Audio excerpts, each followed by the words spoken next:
সর্বপ্রথমে আদৌ গুরু পূজা, যদি গুরু পূজা না হয় তাহলে লঘু পূজিত হয়ে যাবেন। ওই জন্যে ভালো করে মন দিয়ে গুরু পূজা করতে হবে। আদৌ গুরু পদাশ্রয়, রূপ গোস্বামী প্রভু 64 ভক্তির প্রথম বলছেন, তথা শ্রীকৃষ্ণ দীক্ষাদি শিক্ষণম বিশ্রম্ভেন গুরু সেবা সাধু আত্মানুবর্তনম। ফলে আজকে প্রথম দিন আমরা চৈতন্য চরিতামৃতের কৃষ্ণদাস কবিরাজ গোস্বামীর অমর লেখনীকে অবলম্বন করে উদ্বোধনী প্রবচন শ্রবণ করব।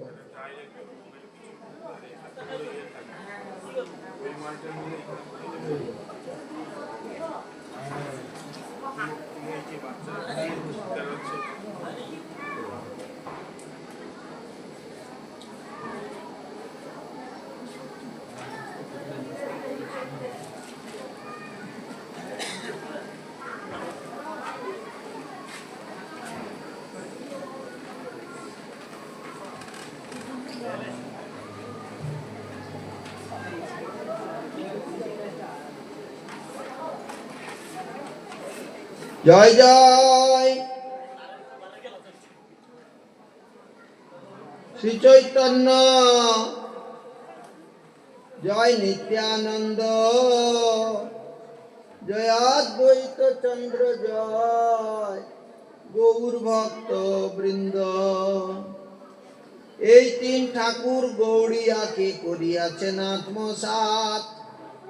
এই তিন ঠাকুর মানে গোবিন্দ, গোপীনাথ, মদন মোহন আর চৈতন্য, নিত্যানন্দ, অদ্বৈত। এই তিন ঠাকুর গৌড়িয়াকে করিয়াছেন আত্মসাৎ। এ তিনের চরণ বন্দ তিনে মোর নাথ। এই তিনজনের চরণ বন্দনা করি। এই তিনজন হলো বিষ্ণু তত্ত্ব। পঞ্চতত্ত্বের মধ্যে এই তিনজনের চরণে চন্দন তুলসী দেওয়া হয়। শ্রীবাস ঠাকুর আর গদাধর প্রভুর চরণে চন্দন তুলসী দেওয়া হয় না। এ তিনের চরণ বন্দ তিনে মোর নাথ।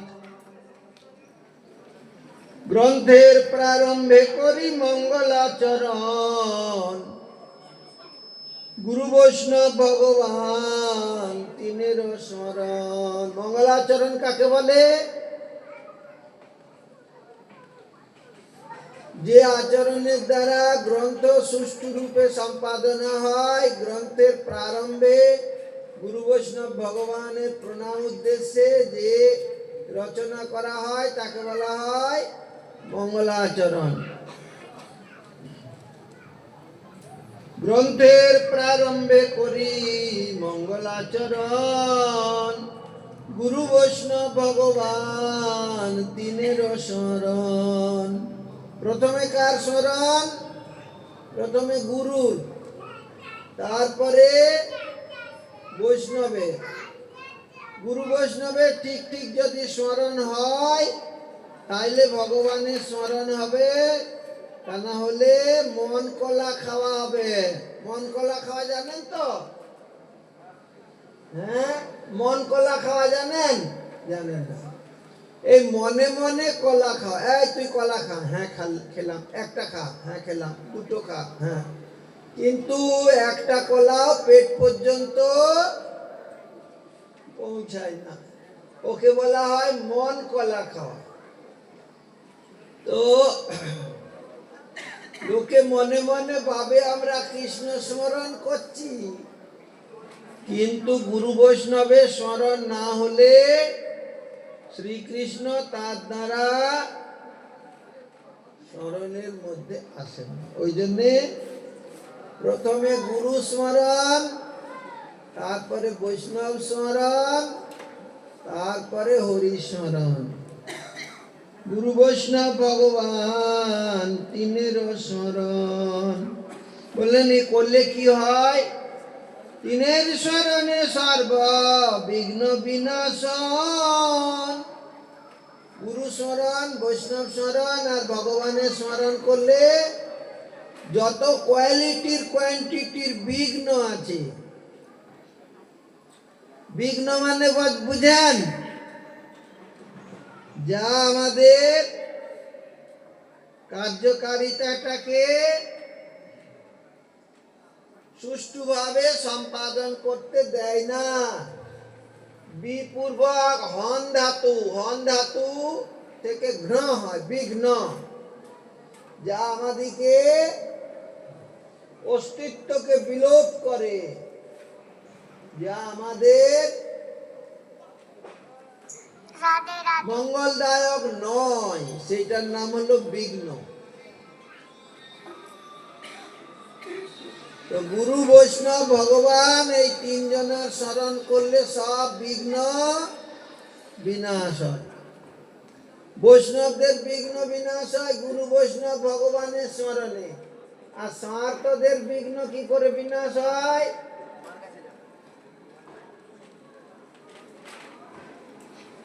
বৈষ্ণব যারা নয় তারা তো গুরু বৈষ্ণব ভগবানের স্মরণ করে না, তাহলে তাদের বিঘ্ন কি করে যাবে?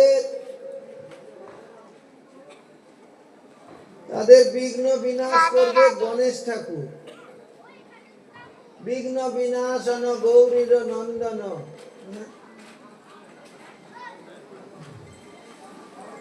দেবেন্দ্র মৌলি মন্দার মকরন্দ কনারুণা, বিঘ্নং হরন্তু হেরম্ব চরণাম্বুজরি। যাদের গুরু নাই, যাদের বৈষ্ণব নাই, যাদের ভগবান নাই,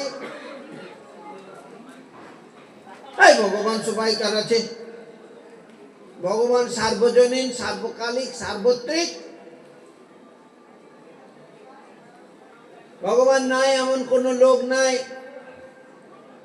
বললেন আপনি তো বুঝলেন ভগবান আপনার আছে, কিন্তু গুরু বৈষ্ণবের স্মরণ গ্রহণ না করলে, গুরু বৈষ্ণবের স্মরণ এবং স্মরণ না নিলে ভগবান মনে করবেন না যে আপনি তার। ওই জন্য ভগবান তার স্মরণ পদবীতে আসবে না। সবাই তো ভগবানকে স্মরণ করে নিত, বিঘ্ন হরণ হয়ে যেত। বিঘ্ন হরণ হয় না কেন? গুরু বৈষ্ণব ভগবানের স্মরণ হয় না বলেই বিঘ্ন বাড়তে থাকে, ইনক্রিজ করতে থাকে।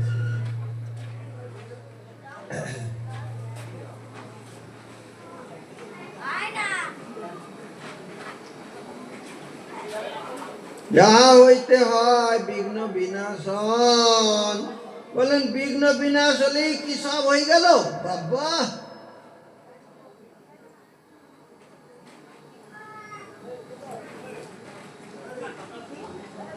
বললেন না, বিঘ্ন বিনাশ হলে তো নেগেটিভ গুলো গেল, আর পজিটিভ এই তিনের স্মরণে হয় সর্ববিঘ্ন বিনাশন। সর্ববিঘ্ন বিনাশন, বিঘ্ন অনেক রকমের, দৈহিক বিঘ্ন, মানসিক বিঘ্ন, সামাজিক বিঘ্ন, পারিবারিক বিঘ্ন, তারপরে প্রাকৃতিক বিঘ্ন, এই রকম কত কোয়ালিটির কোয়ান্টিটির বিঘ্ন আছে।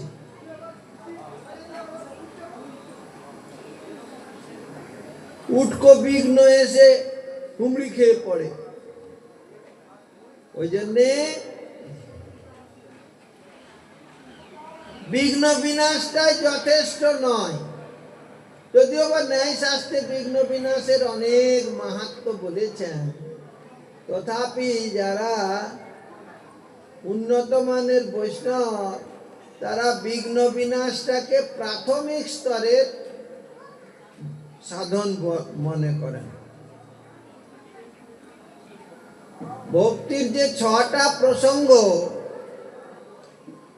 6টা ভক্তি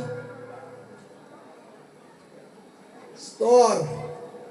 প্রথম ভক্তির স্তর হলো ক্লেশগ্নি, তারপরে দ্বিতীয় হলো শুভদা, তৃতীয় হলো মোক্ষ লঘুতাকৃত, চতুর্থ হলো সান্দ্রানন্দ বিশেষাত্মা, পঞ্চমে হলো সুদুর্লভা, আর ষষ্ঠ হলো কৃষ্ণাকর্ষণী। এই ছটা ভক্তি, ছটা ভক্তির স্তর। তাহলে প্রথম স্তর হলো ক্লেশগ্নি, এর নাম হলো বিঘ্ন বিনাশন। বিঘ্ন বিনাশ হলে যত রকম কোয়ালিটির কোয়ান্টিটির ক্লেশ সব দূরীভূত হয়। তাহলে বিঘ্ন বিনাশনের পরে কি হয়? পজিটিভ কি নেগেটিভ? তো বিঘ্ন বিনাশন। তিনের শরণে হয় সর্ববিঘ্ন বিনাশন। তারপরে বললেন অনায়াসে হয় নিজ বাঞ্ছিত পূরণ। আমাদের সকলের প্রাণে কিছু না কিছু বাঞ্ছা আছে। আমার এইটা চাই, বেশি চাই, ভালো চাই, নাকি? বাঞ্ছিত, আমরা যেটা চাই সেটাকে বলা হয় আমাদের বাঞ্ছিত। তো যখন বিঘ্ন বিনাশ হওয়ার পর গুরু বৈষ্ণব ভগবানের স্মরণে যখন বিঘ্নটা চলে যায়, তখন আস্তে আস্তে বাঞ্ছা আসে। বাঞ্ছা একটা বড় বিঘ্ন। এই জগতে বাঞ্ছাটাই বিঘ্ন প্রদান করে। তো যখন বিঘ্ন বিনাশ হয়, তখন ভগবত তত্ত্ব সম্বন্ধে অভিজ্ঞান আসে, আর ভগবত তত্ত্ব বিষয়ক বাঞ্ছা হয়। ভগবানের সেবা করব, বৈষ্ণবদের সেবা করব, গুরুদেবের সেবা করব, গুরুদেবের সঙ্গ করব, তাতে দুটো হরিকথা শুনবো, বৈষ্ণবদের সঙ্গ করব, মনে আনন্দ পাবো, বৈষ্ণব সঙ্গেতে মন আনন্দিত অনুক্ষণ সদা হয় কৃষ্ণ পর সঙ্গ। এই যে সমস্ত অভিলাষগুলো, বাঞ্ছাগুলো, সেইগুলো বিঘ্ন বিনাশ হলে তবে অন্তরে আসে। যদি বিঘ্ন থাকে তাহলে ওইগুলি একটিও আসবে না। তখন মনে হবে কই রাস্তার ধারে জমিটা আমার কি করে হবে, ছেলের বিয়ে চাকরি কি করে হবে, মেয়ের বিয়ে কি করে হবে, আমার প্রমোশন কি করে হবে, এইগুলো তখন বাঞ্ছিত হবে। তারপরে ছেলেটা কথা শুনে না, বৌমাটা কথা শুনে না, এই যে এইগুলো যাতে আমার কথা শুনে, এইগুলো তখন বিঘ্ন থাকলে এই প্রকার বাঞ্ছিত আসে। আর বিঘ্ন যখন চলে যায় তখন পারমার্থিক বাঞ্ছা আসে। গুরুকে সুখ দিবার অভিলাষ জন্মায়, বৈষ্ণবদেরকে সুখ দিবার অভিলাষ জন্মায়, কৃষ্ণ ভজন করা, তুলসী গাছে জল দিয়া, হরিনাম করা, ছড়া মাড়ুলি দিয়া, তারপরে প্রণাম করা, সন্ধেবেলায় আরো প্রদীপ দেখানো, শাঁখ বাজানো, উলুধ্বনি দিয়া, এইগুলো সব হলো পারমার্থিক বাঞ্ছিত। তারপরে ঠাকুরকে অন্ন ভোগ লাগানো, তারপরে ভোগ লাগিয়ে প্রসাদ ভক্তদেরকে পরিবেশন করে নিজে প্রসাদ পাওয়া, এই সবগুলো হলো পারমার্থিক বাঞ্ছিত। সব সময় আমাকে দাও, আমাকে দাও, আর আমি কিছু দিলাম নাই, ওটা বৈষ্ণবতা নয়।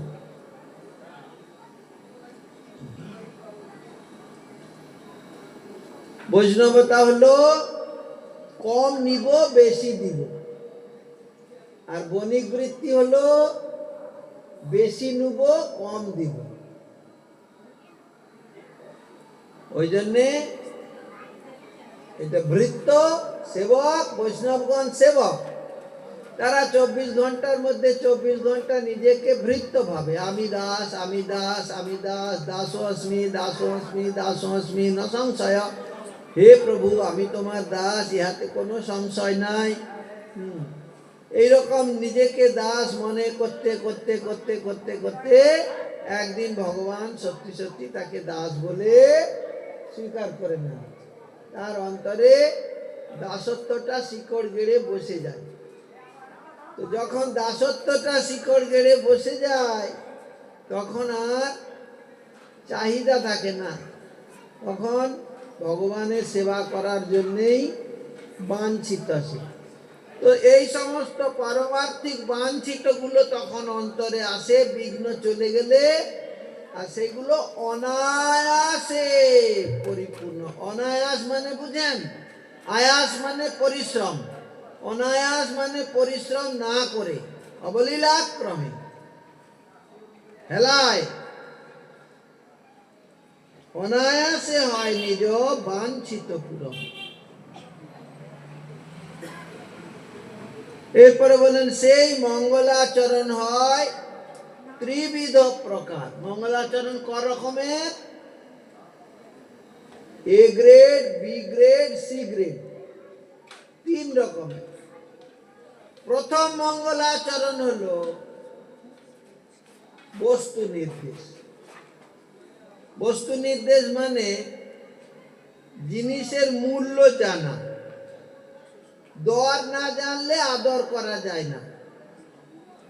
আগে বস্তুর দর জানে, যখন জানে যে এটা দামি জিনিস, তখন সেটা বাইরে ফেলে রাখে না, তখন আয়রন শেপের ভিতরে রাখে।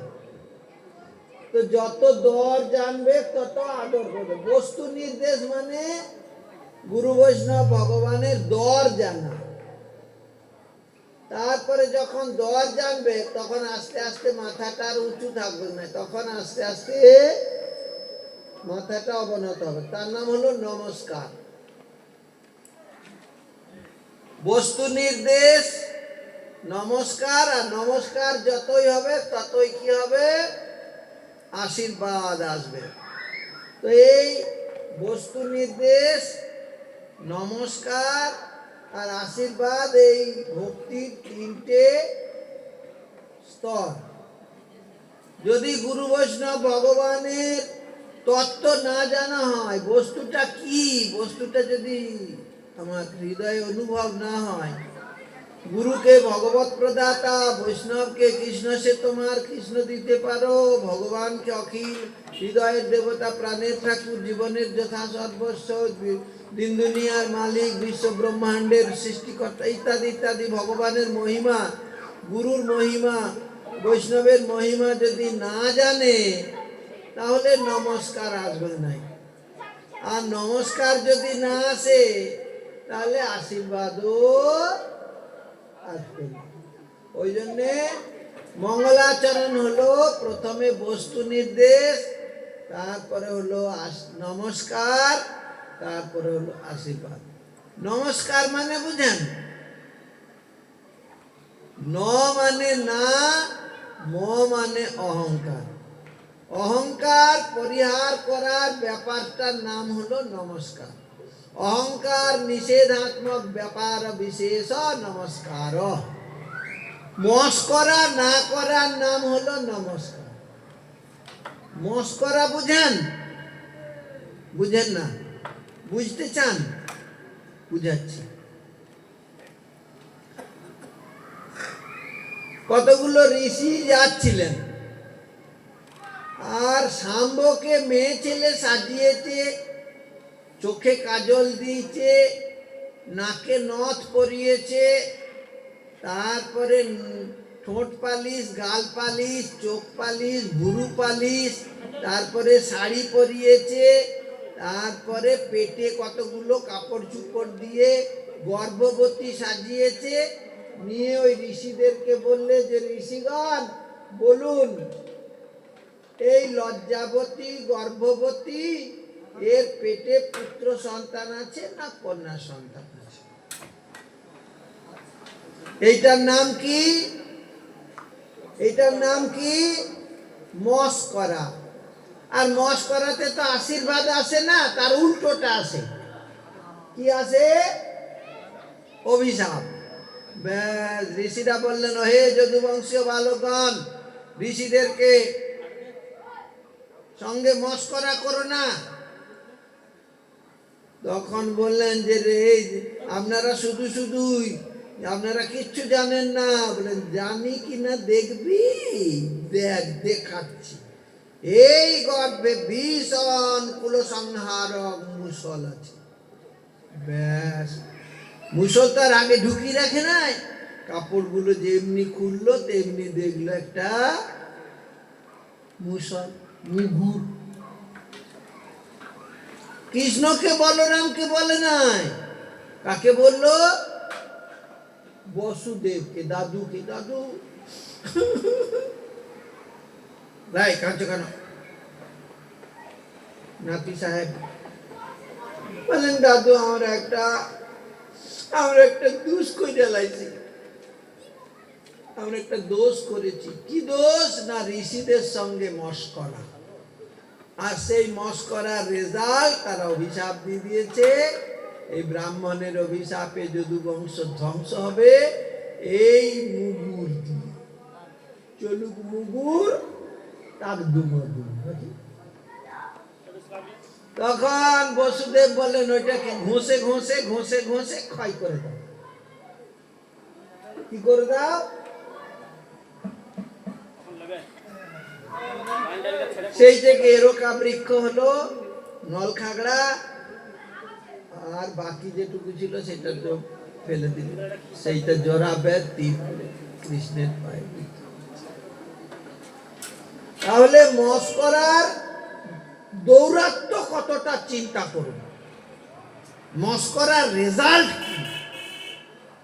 এই মস্করা না করার নাম হলো নমস্কার। নমস্কারে আশীর্বাদ আসে। আশীর্বাদ মানে বুঝেন? আশিস। আশিস মানে বর দিয়া, আর বাদ মানে বাক্য। যে বাক্যের দ্বারা মঙ্গল হয়, যে বাক্যের দ্বারা বর প্রাপ্তি হয়, সেই বাক্যের নাম হলো আশীর্বাদ। তাহলে মঙ্গলাচরণ হলো প্রথমে বস্তু নির্দেশ, তারপরে নমস্কার, প্রণাম, তারপরে প্রণত না হলে, অবনত না হলে, প্রণত না হলে উন্নত হওয়া যায় না।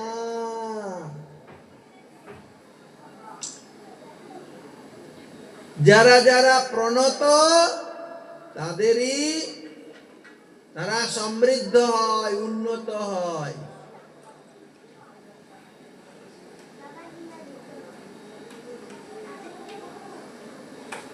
প্রণাম করেছেন যুধিষ্ঠির মহারাজ।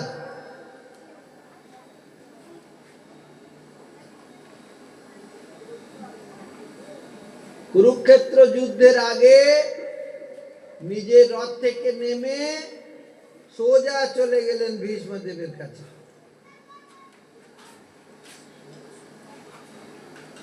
ভীষ্মদেবের কাছে গিয়ে বললেন, দাদু মশাই প্রণাম।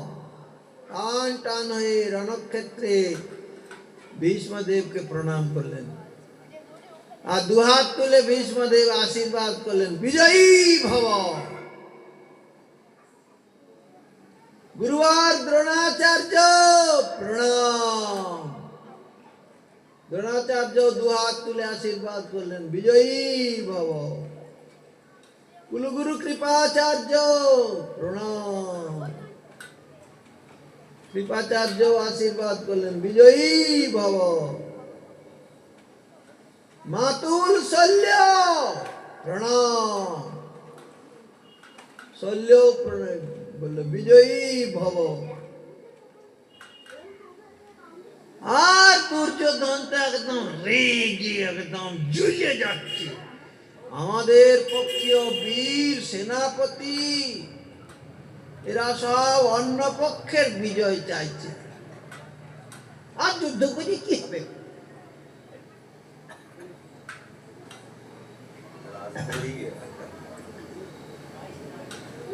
ভীষ্মদেবের আগে এসে বললেন, পিতামহ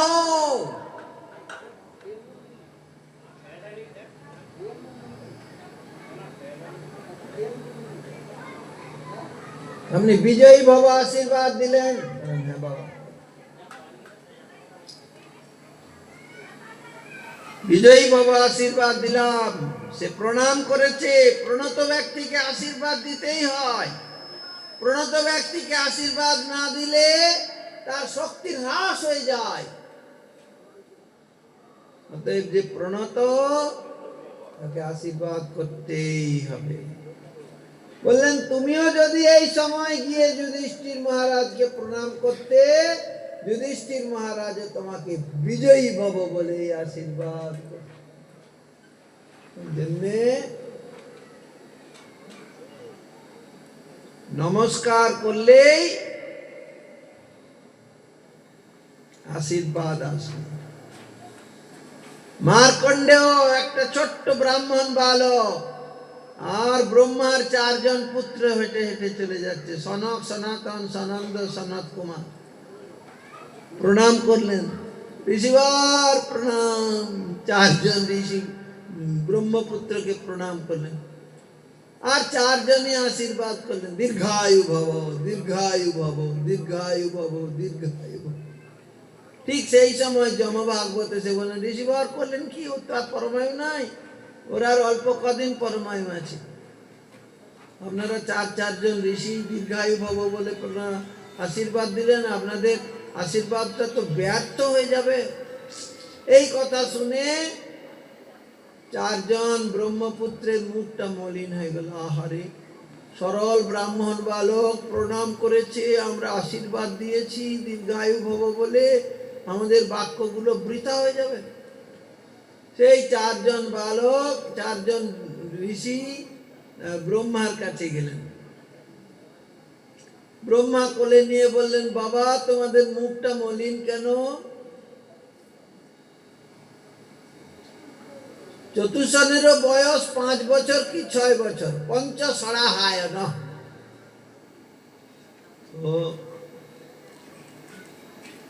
ব্রহ্মা কোলে নিয়ে বলছেন, পূর্বে সামপি পূর্বজ, পূর্বে যারা জন্মগ্রহণ করেছে তাদের থেকেও আগে জন্মগ্রহণ করেছে। পুলস্ত, ক্রতু, ভৃগু, বশিষ্ঠ এদেরও পূর্বে জন্ম হয়েছে। ব্রহ্মার জ্ঞান অংশ থেকে এদের জন্ম।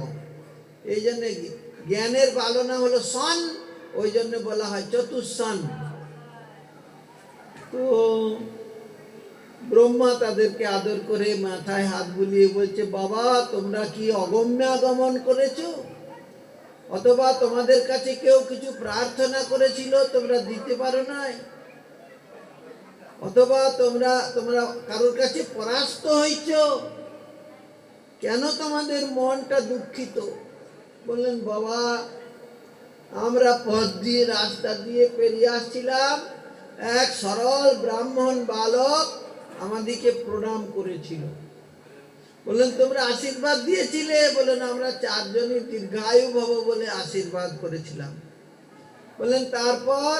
বললেন, যমভাগবত বললেন যে উনার আর পরমায়ু নাই, অল্প কদিন। এই জন্যে দুঃখ। আমি আমার পরমায়ু থেকে 1 কল্পকাল পরমায়ু সেই সরল ব্রাহ্মণ বালক যে তোমাদেরকে প্রণাম করেছে তাদেরকে দান করলাম।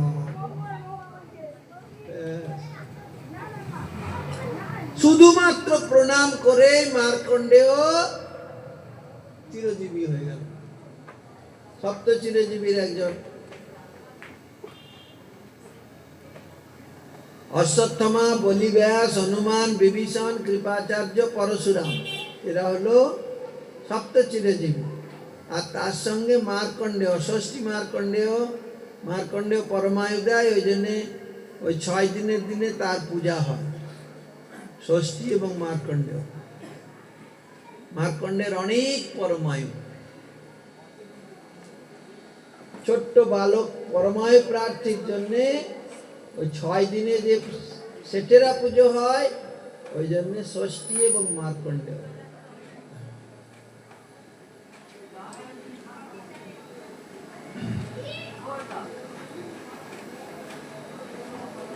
এই মঙ্গল আচরণ হয় ত্রিবিধ প্রকার, বস্তু নির্দেশ, আশীর্বাদ আর নমস্কার।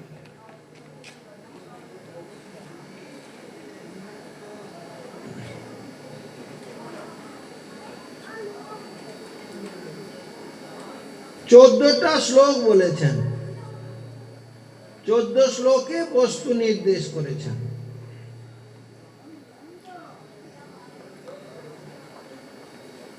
এই 14 শ্লোকে করি মঙ্গলাচরণ। কি কি 14 শ্লোক? প্রথম 2 শ্লোকে ইষ্টদেব নমস্কার, সামান্য বিশেষ রূপে দ্বৈত প্রকার। তৃতীয় শ্লোকেতে করি বস্তু নির্দেশ, যাহা হইতে হয় পরতত্ত্বের উদ্দেশ্য। চতুর্থ শ্লোকেতে করি জগতে আশীর্বাদ, সর্বত্র মাগিয়ে কৃষ্ণ চৈতন্য প্রসাদ। সেই শ্লোকে কহি বাহ্য অবতার কারণ। পঞ্চষষ্ঠ শ্লোকে করি মূল প্রয়োজন, মহাপ্রভুর আবির্ভাবের মূল কারণ কি। এই 6 শ্লোকে কৃষ্ণ চৈতন্যের তত্ত্ব, আর 5 শ্লোকে নিত্যানন্দের মাহাত্ম্য। তাহলে 5 আর 6 11, আর 2 শ্লোকে অদ্বৈত তত্ত্ব আখ্যান। তাহলে 11 আর 2 13, আর 1 শ্লোকে পঞ্চতত্ত্বের ব্যাখ্যা। তাহলে 16, 13 আর 1 14। এই 14 শ্লোকে করি মঙ্গলাচরণ, তহি মধ্যে কহি সব বস্তু নিরূপণ। সব শ্রোতা বৈষ্ণবের করি নমস্কার। তাহলে বস্তু তত্ত্ব নির্দেশ হওয়ার পর কি করলেন? একদম টান টান হয়ে প্রণাম। সব শ্রোতা বৈষ্ণবে। শ্রোতা বৈষ্ণব কেন বললেন? বললেন যারা শুনে না হরি কথা তারা কখনো বৈষ্ণব হতে পারবে না।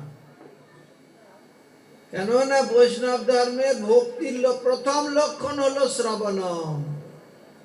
যারা হরি কথা শুনে তারা হলো শ্রোতা, তারা হলো বৈষ্ণব। বৈষ্ণবের 2টো লক্ষণ, গৃহীত বিষ্ণু দীক্ষা কো, তার মানে গুরুদেবের কাছে কান বাড়িয়ে দিয়েছে, গুরুদেব তাদেরকে মন্ত্র উপদেশ করেছেন, মন্ত্র শুনিয়ে দিয়েছেন, নাম উপদেশ করেছেন, ওইটা হলো শ্রোতা, শ্রবণকারী। যারা শুনে নাই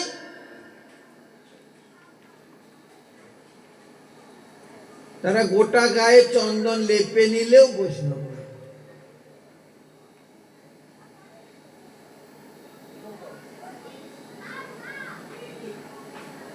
দেখুন শোনার কত মহিমা।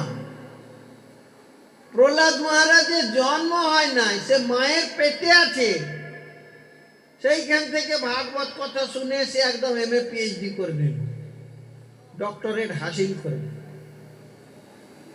শুধু ভাগবত নয়, মহাভাগবত। ওই জন্যে যারা শ্রবণ করে নাই তারা আর যা কিছু হোক বৈষ্ণব হতে পারবে না।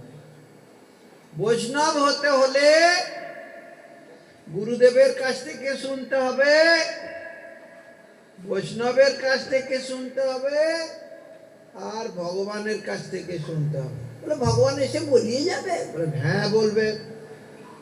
যারা গুরু বৈষ্ণবের কথা শুনে ভগবান তাদেরকে কাছে এসে কথা বলবেই বলবে।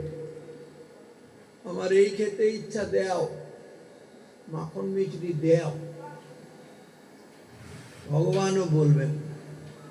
ভগবান কথা বলে না, ভগবান বলতে জানে, বলাতে জানে, সব জানে।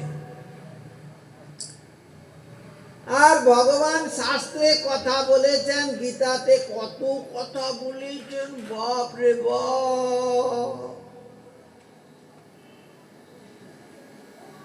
সব ভগবানের কথা, উপনিষদ বেদ বেদান্তে সব ভগবানের কথা।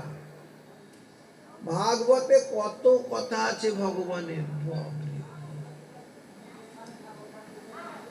কালকে আমরা ওইখানে ওই বারুইপুরে বাবুর বাড়িতে পড়ছিলাম, ভগবান দুর্বাসাকে বলছে ভক্ত বিরোধী, ভক্তকে পুড়িয়ে ছাই করে দিতে চেয়েছিল, ভক্তের অস্তিত্ব বিলোপ করতে চেয়েছিল। সেই প্রকার দুর্বাসা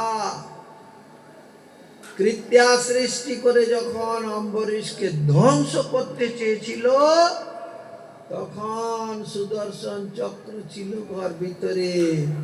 সে বেরিয়ে এসে বলছে, আমি এতদিন তো শুধু পুজো নিচ্ছি, কিছু কাজকর্ম করি নাই, আজকে একটা কর্ম করি, ভক্তকে রক্ষা করি।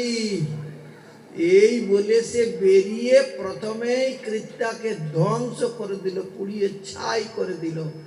তারপরে দুর্বাসার পিছন পিছন দৌড়তে লাগলো সুদর্শন চক্র। ভগবানের প্রথমে তো সব জায়গায় গেলেন, ঘুরলেন, কোথাও আশ্রয় পেলেন নাই, কেউ তাকে, সবাই তাকে কি বলে সেই রেফিউজ না ডিনাই কি বলে সেই করেছে। এমনকি দাদু ব্রহ্মা সেও বললো গেট আউট না কি বললো।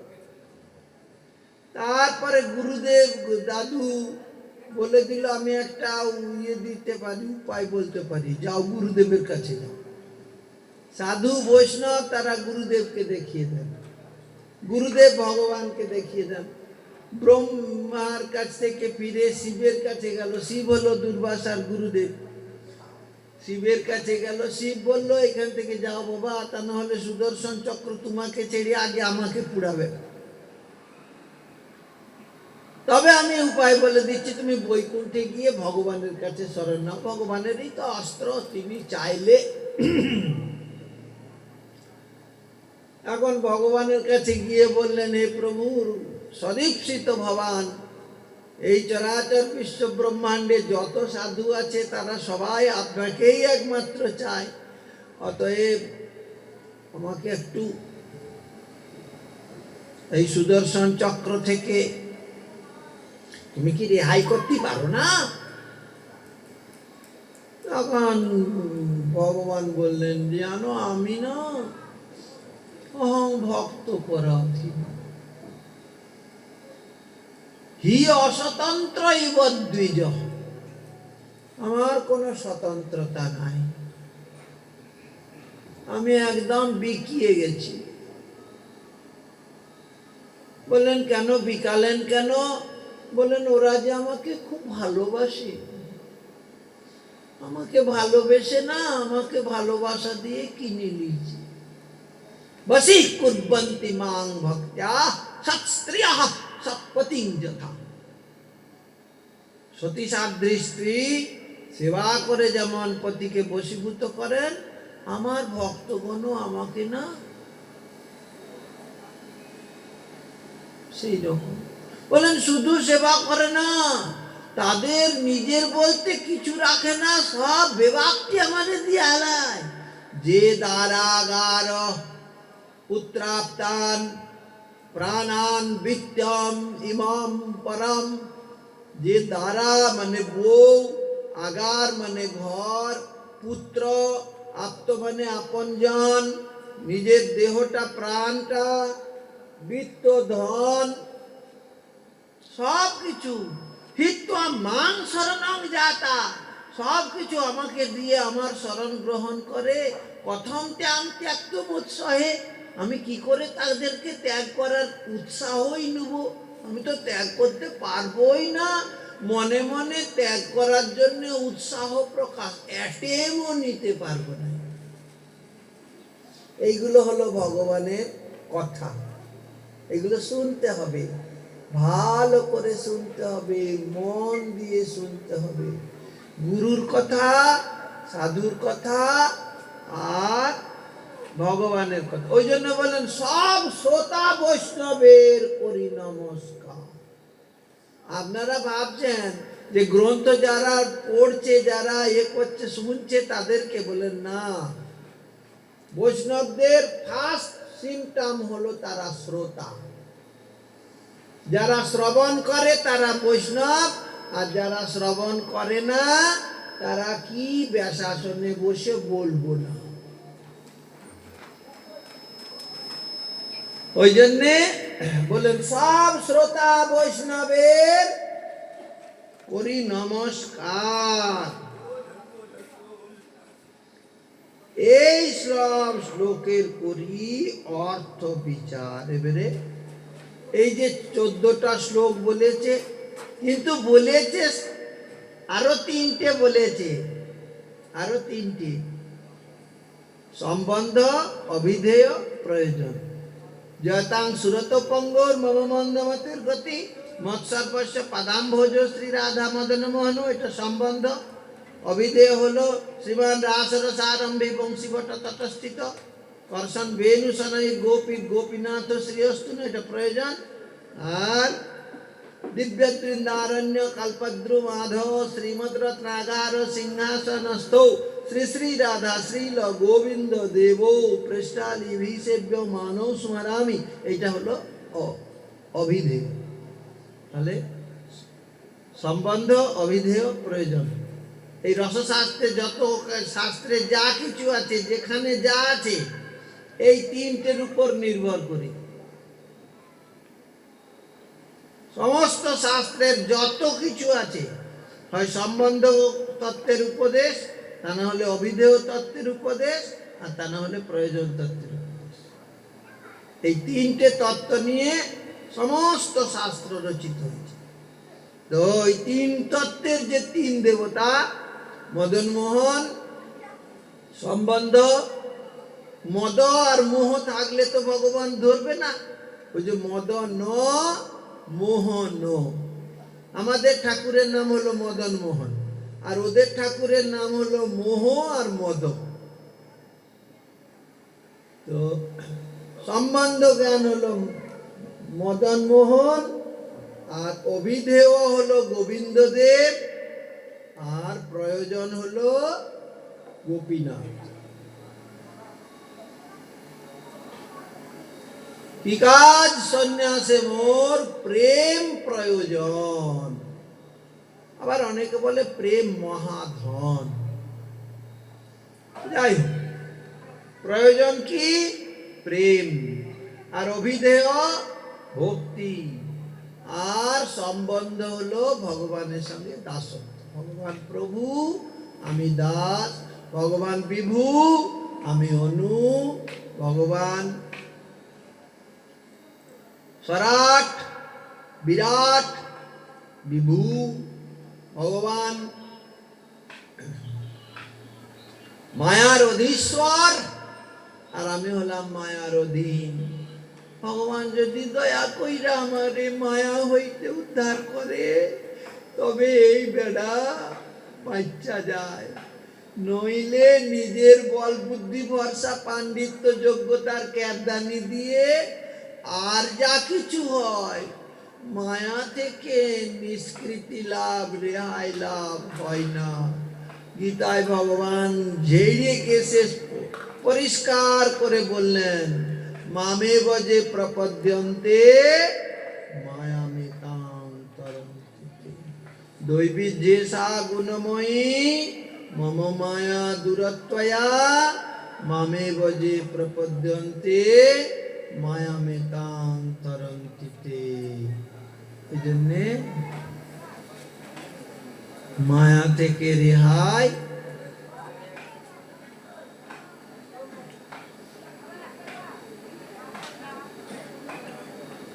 এরপরে ওই সমস্ত 14টা শ্লোকে ধীরে ধীরে অর্থ বিচার করবেন, তত্ত্ব নির্দেশ করবেন, প্রণাম করবেন, আর আশীর্বাদ গ্রহণ করবেন। সকল বৈষ্ণব শুনো করি এক মন। বললেন দেখুন, অন্যমনস্ক হলে শুনে সুখ পাবেন না। শুনবেন, সংসার ছেড়ে রাত্রেবেলায় ঠান্ডায় এখানে এসছেন দুর্গা কথা শুননের লাইগা। এখন যদি অন্যমনস্ক হন, অন্যমনস্ক কে হয়েছিল বলুন দেখি? শোনার সময় ঘুমিয়ে গেছিল। অভিমন্যুর মা উত্তরা। অভিমন্যু যখন পেটে ছিল তখন উত্তরাকে চক্রব্যূহ ভেদ সব শিখাচ্ছেন। তো পেটে থাকতে থাকতে চক্রব্যূহ ভেদ শিখেছিলেন, কিন্তু যখন চক্রব্যূহ থেকে বেরোনোর কথাটা বলেছিলেন তখন ঘুমিয়ে গেছিলেন, এখন ঘুমিয়েছিলেন। আর ঘুমিয়ে গিয়েছিল কে? ওই দেবী দুর্গা। মহাদেব অমর কথা বলতে গেছিলেন ওই অমরনাথে। হিতা কথা বাবা, সেই প্রথমে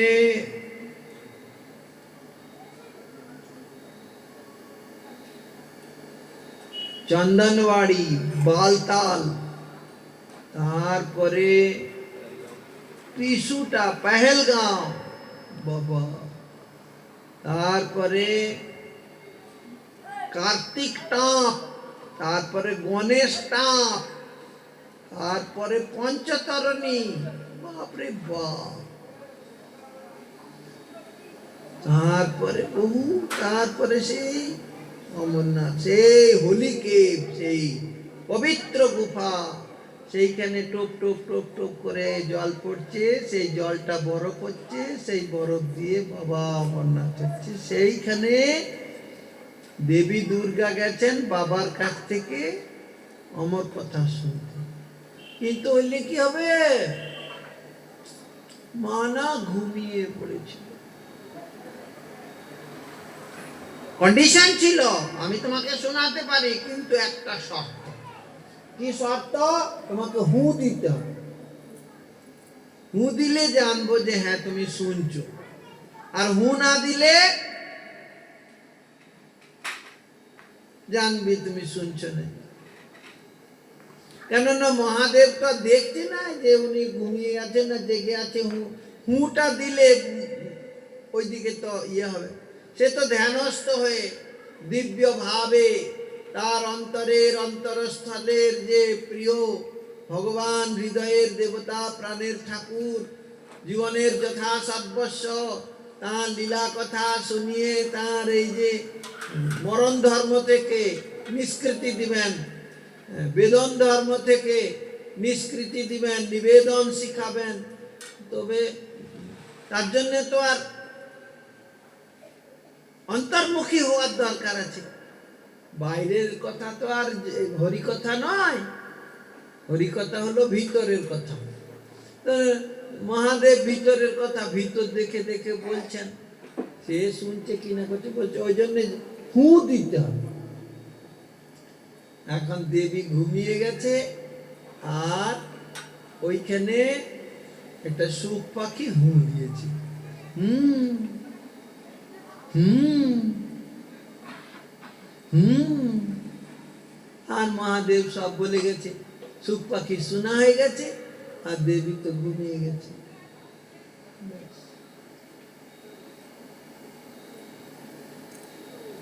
মহাদেব যখন হরিকথা বিরাম দিয়েছেন, বিশ্রাম দিয়েছেন, তখন দেখছে যে দেবী ঘুমিয়েছে। তখন চিন্তা করলেন, এরি বাবা তো ঘুমিয়ে গেছে, তাহলে আমার হু দিল কে? ধ্যানস্থ হয়ে দেখলেন সুখ পাখি শুনে নিয়েছে, হু দিয়েছে। হাতে ত্রিশূলটা ছিল, ছুঁড়ে দিল। আচ্ছা, হরিকথা শুনে সে কি দোষ করেছে? না মহাদেবের ছেলে আছাড়ে মেরেছে? মহাদেব ত্রিশূলটা চালিয়ে দিল কেন? তাকে বধ করার জন্য, এটা পরীক্ষা করার জন্য যে সত্যি সত্যি শুনেছে না শুনে নাই। যদি শুনেছে তাহলে ত্রিশূল ওকে হত্যা করতে পারবে না, আর যদি না শুনেছে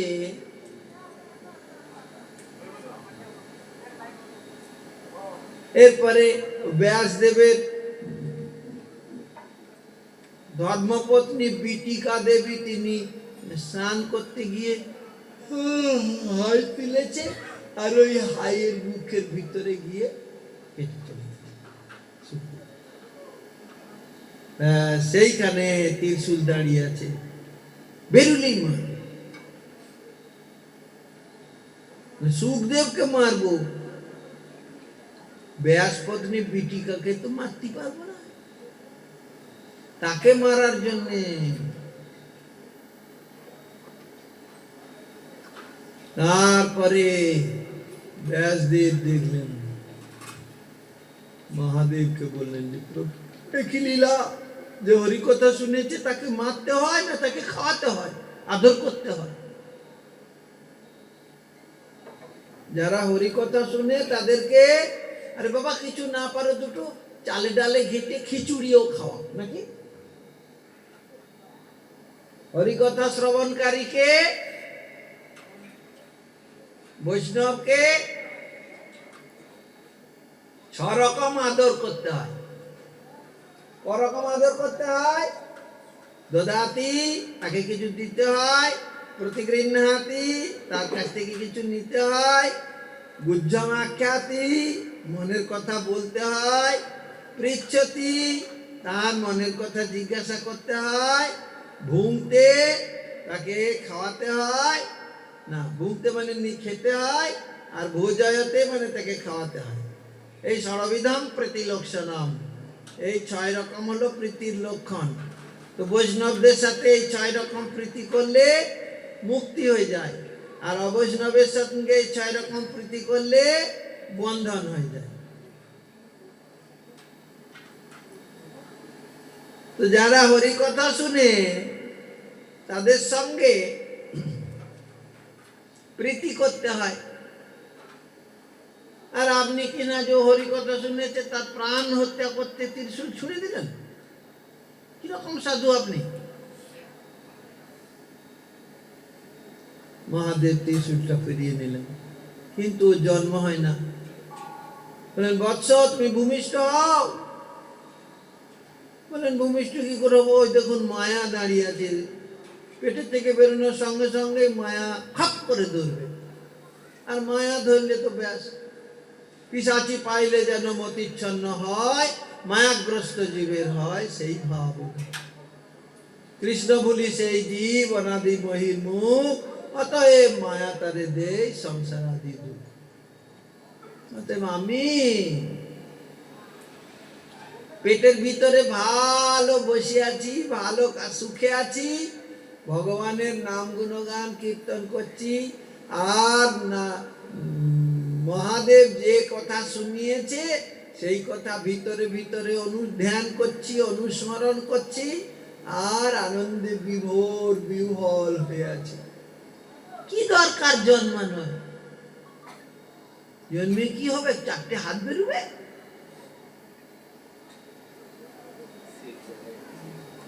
ঠিক জায়গায় বসে বসে তখন বললেন যে তাহলে মাতৃহত্যা পাপ হবে। বললেন আমি জন্মাতে পারি এক শর্ত। বললেন কি শর্ত?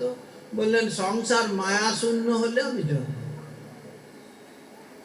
বললেন ঠিক আছে। তখন দ্বারকায় কৃষ্ণ লীলা করছেন, কৃষ্ণের কাছে গিয়ে বললেন প্রভু আপনি, আপনার কথায় তো মায়া উঠে বসে, আপনি জগৎকে মায়া শূন্য করলে আমার ছেলেটা জন্মাবে।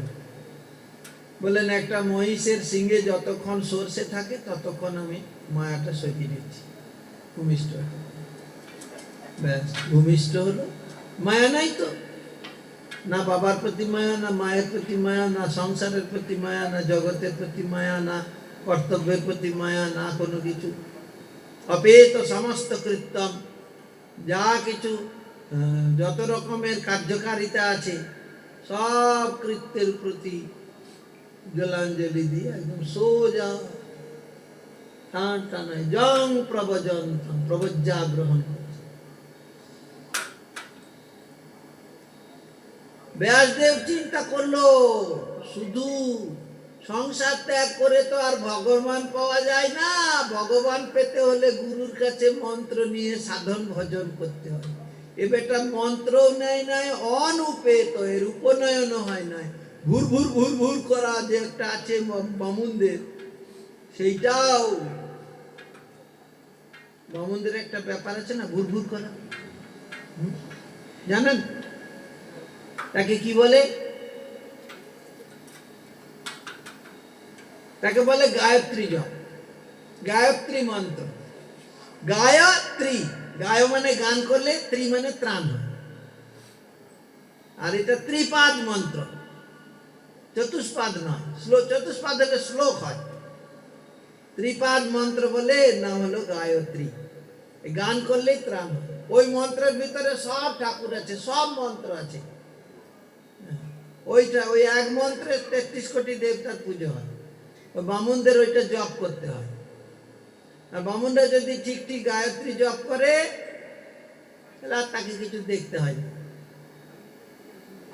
তো বললেন যে আমার এই ছেলেটার এখনো পইতে হয় নাই, উপনয়ন হয় নাই, ভুরভুরও শিখে নাই। ও ভুরভুরের 14 পুরুষ শিখিয়েছে, মহাদেব শিখিয়ে দিয়েছে জন্মানোর আগে, পেটে আসার আগে। बोल वृंदावन बिहारी लाल की।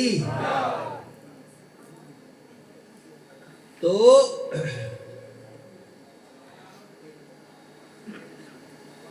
এক মন হতে হবে। শ্রবণ করার সময় অন্যমনস্ক হলে হবে না। ওই মহাদেবী কিছুই পেল না, পেয়ে গেল। শ্রবণ করতে হবে এক মন। আর সত্যি সত্যি যদি এক মনে শ্রবণ করে, শিবের ত্রিশূলের 14 পুরুষের ক্ষমতা নাই তার একটি পশমের ক্ষতি সাধন করে। তার ক্ষতি সাধন করা তো দূরের কথা। बोल वृंदावन बिहारी लाल की। সোনার কি মহিমা শুনুন। সব বৈষ্ণব, সকল বৈষ্ণব শুনো, করি এক মন। চৈতন্য কৃষ্ণের শাস্ত্রে যেরূপ নিরূপণ, শাস্ত্রে চৈতন্যকে আর কৃষ্ণকে কিরকম নিরূপণ করেছে সেই কথা আমরা সবাই মন দিয়ে এক মন হয়ে শুনো। কথা কম কথা না, বিরাট কথা। কি সেই কথা? গুরু।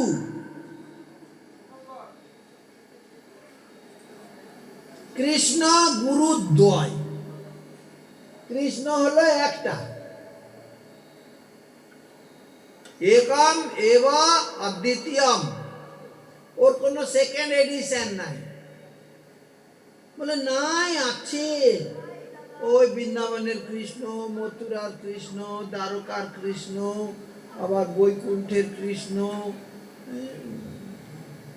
কত স্বয়ংরূপ কৃষ্ণ, বিহরূপ কৃষ্ণ, তদেকাত্মরূপ কৃষ্ণ, এরকম সব কত।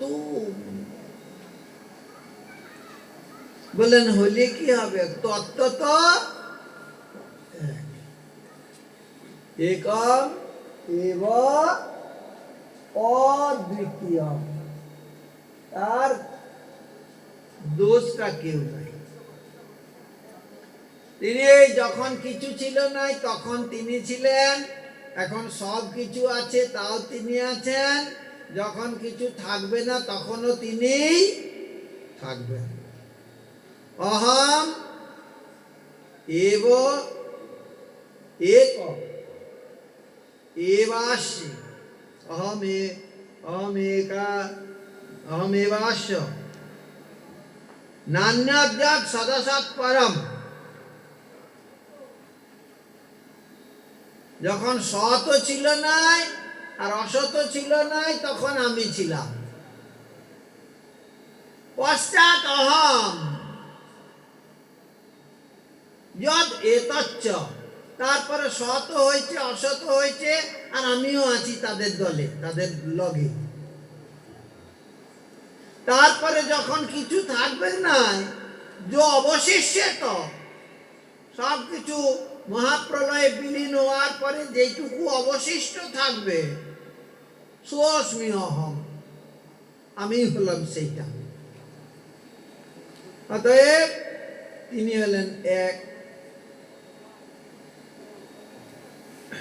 কৃষ্ণ আর গুরু দ্বয়।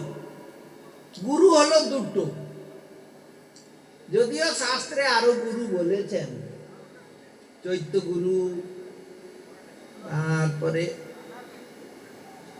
গুরু হলো শিক্ষা গুরু আর দীক্ষা গুরু। দীক্ষা গুরু প্রথম আর শিক্ষা গুরু তারপরে। আদৌ কৃষ্ণ দীক্ষা আদি শিক্ষণ, প্রথমে দীক্ষা নিতে হবে, তারপরে শিক্ষা নিতে হবে।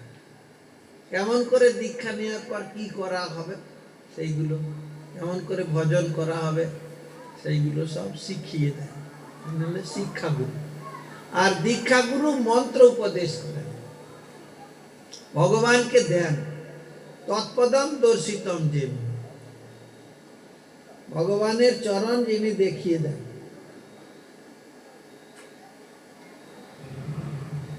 ভগবানের স্বরূপ হলো দুইটি, একটি নাম মন্ত্রাত্মা আর একটি পরব্রহ্মাত্মা। শব্দ ব্রহ্ম পরব্রহ্ম উভে মে শাশ্বতী তনু। আমার এই দুটো দিব্য শাশ্বতী দেহ আছে, একটা শব্দ ব্রহ্মময় আর একটা পরব্রহ্মময়। শব্দ ব্রহ্মকে ধরিয়ে ধরিয়ে পরব্রহ্মকে লাভ করতে হয়। যারা শব্দ ব্রহ্ম পায় নাই গুরুদেবের কাছ থেকে মন্ত্ররূপী নামরূপী, তাদের সাধন হবে না, পরব্রহ্মের কাছে যাওয়া তাদের অত ওই জন্য শব্দ ব্রহ্মকে ধরে ধরে পরব্রহ্মের কাছে যেতে হয়, সাধনকে অবলম্বন করে সিদ্ধি বস্তুকে লাভ করতে হয়। তাহলে গুরু দ্বয়, একজন মন্ত্র দীক্ষা দেন আর একজন ভজন সাধন শিক্ষা দেন। তাহলে কৃষ্ণ গুরু দ্বয়। এরপরে ভক্ত, গুরু পাওয়ার পরে ভক্ত। ভক্ত সেবা না হলে প্রথমে গুরু সেবা, তারপরে ভক্ত সেবা, তারপরে ভগবানের সেবা। কিন্তু আমরা উল্টোটা করি, প্রথমে ঠাকুর সেবা, ঠাকুরের প্রসাদটা দিয়ে গুরু সেবা, বৈষ্ণব সেবা। কিন্তু ঠাকুরকে দিলেও ঠাকুর গুরু বৈষ্ণব ভোজন করলে তারপরে গ্রহণ করে। ঠাকুরের কাছে ভোগের সত্তাটা থাকে, গুরু বৈষ্ণবকে দিয়েছ কিনা সেটা দেখে। যদি ঠাকুরকে ভোগ লাগানোর পরে গুরু বৈষ্ণবকে দেও, তাহলে ঠাকুর সেইটা খেল। আর যদি মনে মনে চিন্তা করো তো ঠাকুরকে দেখাবো, তারপর তো আমিই খাবো, ব্যাস, ঠাকুর বললো যা বেটা তুই খা। ঠাকুরের আর গ্রহণ করা হয় না। বললেন তবুও আমাদের আচার্যগণ বলেছেন যে দিতে দিতে দিতে দিতে দিতে দিতে যখন প্রীতি হবে, তখন প্রথম প্রথম মনে হয় ও ঠাকুর খায় নাকি, ঠাকুরকে দেখি আমরাই খাই, প্রথম প্রথম এইরকম মনে হয়। তারপরে দিতে দিতে দিতে দিতে দিতে দিতে একটা প্রীতি হয়ে যায়, তখন অন্তর অনুভব করে হ্যাঁ ভগবান খায়, ভগবান হাত ধয়, তারপরে জল দিয়ে একদম আচমন দেয়, তারপরে গামছাটা ছেঁড়া গামছা নাকি যাই হোক, একটা শালুকানি বা যাই হোক একটু হাত মুছানোর কাপড় বা একটা রুমাল, সেটা এমনি এমনি করে মনে মনে করে যে ঠাকুর খেয়েছে, এবারে হাত ধুলো, তারপরে হাত মুছলো। ওই করতে করতে ভাবনাতে একদিন সত্যি সত্যি ভগবান তার কাছে এসে গ্রহণ করে। অনেক দিন উরুকালে ন, উরুকাল মানে বহুদিনের পরে দর্শনাদেব সাধব, কিন্তু সাধুদের দেখার সঙ্গে সঙ্গেই ভগবত, সেই জন্য বললেন ভক্ত গুরুর কাছ থেকে শিক্ষা দীক্ষা নেওয়ার পর তারপরে ভক্তের কাছে ভক্তের সেবা করতে হবে। এরপরে অবতার প্রকাশ, এই হলো 6 তত্ত্ব। তারপরে শেষ তত্ত্ব হলো শক্তি, ভগবত শক্তি। কৃষ্ণ গুরুদ্বয় ভক্ত অবতার প্রকাশ শক্তি, এই 6 রূপে করেন বিলাস। কৃষ্ণ হলো শ্রীকৃষ্ণ চৈতন্য, ভক্ত হলো শ্রীবাস, অবতার হলো অদ্বৈতাচার্য, প্রকাশ হলো নিত্যানন্দ, আর শক্তি হলো গদাধর। এই নিয়ে পঞ্চতত্ত্ব, আর গুরুদেবকে নিয়ে 6 তত্ত্ব, ষড়তত্ত্ব।